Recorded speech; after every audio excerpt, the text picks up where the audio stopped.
谈好的合作不算数，欧洲宇航员将难以进入中国空间站，深层次的原因在哪里？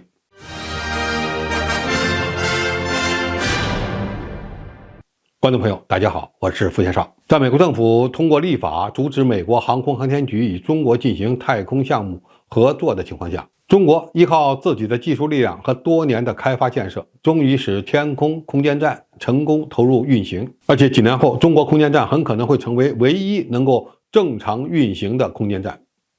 于是，很多人都在关注下一个令人振奋的场面：欧洲的宇航员进入中国空间站，而美国人则被排除在外。在国际空间站的寿命结束之后，中国与欧洲国家在空间站项目的合作更是充满了想象。前一段时间，西方国家的一些宇航员在积极地学习中文，因为中国空间站的舱内设备标注的都是中文，并且是以汉语为交流工具的。那么，中国与欧洲航天局在未来以天宫空间站为基础的合作会如期展开吗？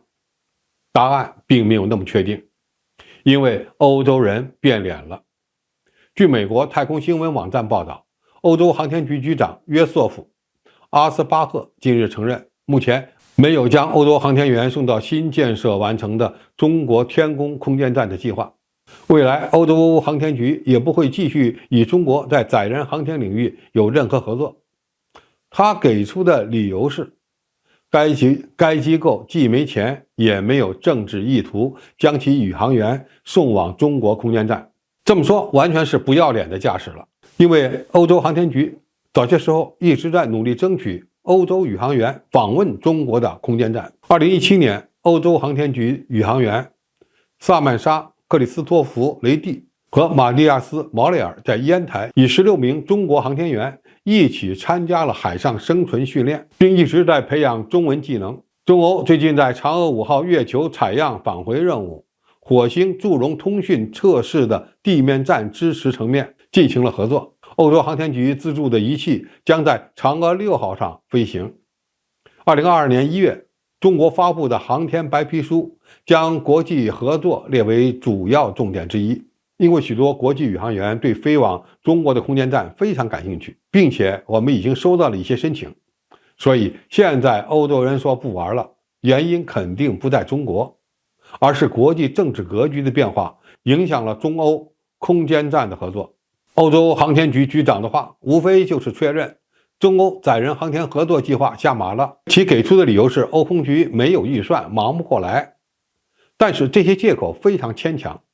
有意思的是，欧洲航天局目前没有正面回答未来是否有可能参与中国计划中的国际月球研究站的项目。该项目是中国与俄罗斯合作创立的，而欧洲航天局的官员参加国际宇航大会时只谈了与中国合作的前景，却没有提及俄罗斯。这从一个侧面证明，俄乌冲突爆发以后，中欧国际合作的地缘政治的复杂性。那么，到底是什么原因导致欧洲航天局停止了中欧空间站合作的项目呢？我们不得而知，但是很大概率与美国的破坏有关，也与俄乌冲突爆发后欧洲内部出现的对华敌对情绪有关。俄乌冲突让西方更加抱团，欧洲在政治安全层面更加依赖美国，而美方有意愿也有能力破坏中欧之间重要的太空合作项目。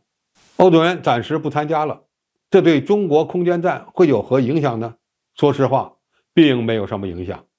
中国建立的空间站主要是为中国和全人类的利益服务的。中国愿意与其他国家合作，当然是为了扩大与各国在航天技术领域的相互交流，但并没有求着欧洲人参加，反而是许多西方国家一直在积极向中国表达希望能登上中国空间站的意愿。因为一旦国际空间站停止运营，